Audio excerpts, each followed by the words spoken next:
Hi everyone, today I just want to talk about rock bottom moments. Is it a thing? Is it a myth? Do you need to go through one?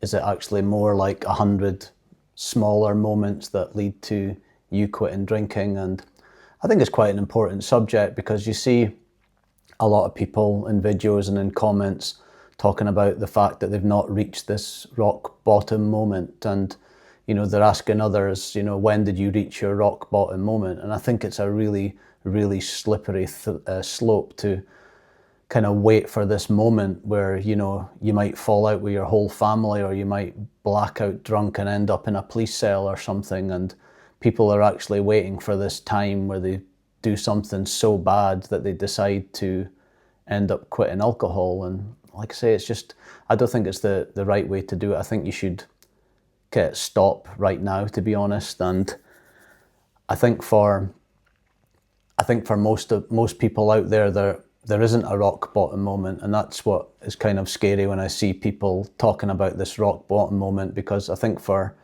the vast majority of people that I've spoken to, it's just a culmination of things. They just get to that stage where they're just fed up.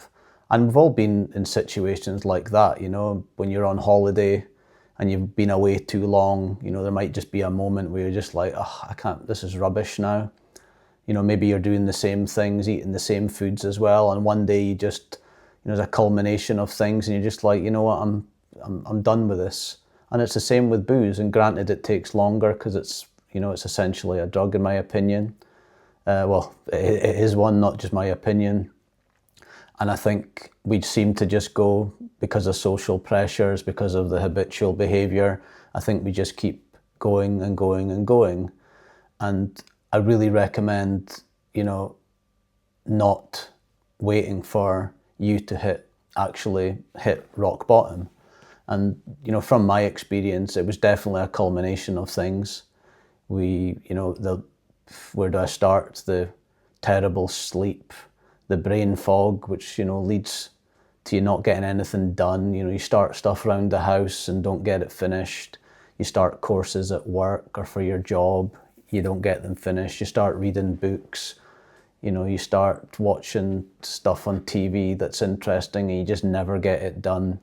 And just that feeling of never getting stuff done, you start feeling a bit like a loser, etc. And the lack of energy, spending too much money, the fact that you struggle to put money away every month, just all these lists of, probably 30, 40, 50 things that you could write down.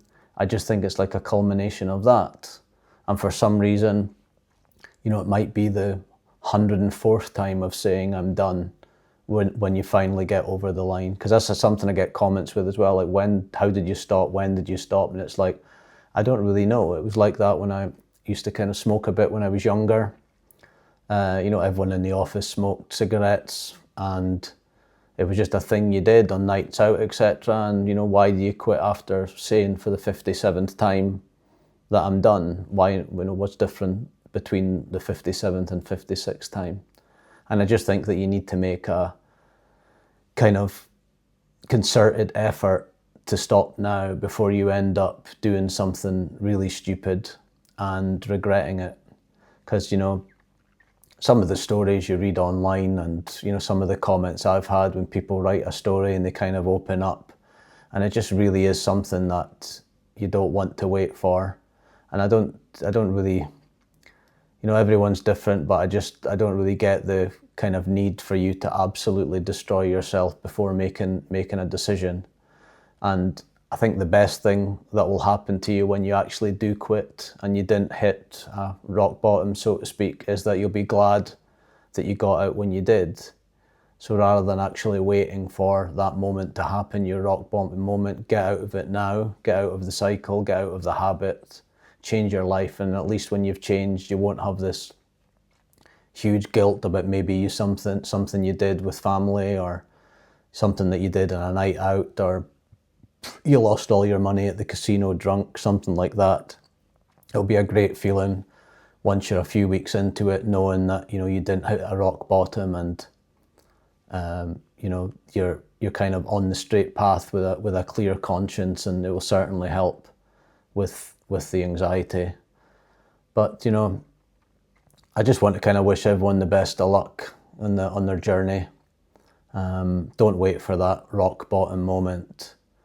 I'm pretty sure if you're watching this video, you know, you're close to it. You're probably like I was, where you're just fed up of your life, how it is at the moment, and a second life awaits you. Honestly, it's just like a new existence. Just imagine a new you with, you know, better sleeps, doing well at work or in your business, you know, saving money, you know, extra holidays, just a great diet. You might, you know, not been to the gym in years and you're back, and you might have been climbing hills and mountains and going into the countryside and you've not done that in years. You might have not played a sport like golf or tennis in years, and now you're back into it. Just imagine that life and it'll get you through it. But I hope you enjoyed this video. If you want to like and subscribe, that would be absolutely great, especially the subscribing and commenting as well. It really helps with the channel. And if you could hype it as well, if that's possible, that would be great. I've got loads of other interesting videos in my playlist, so please have a look if you're interested, and I'll see you next time. Cheers, bye.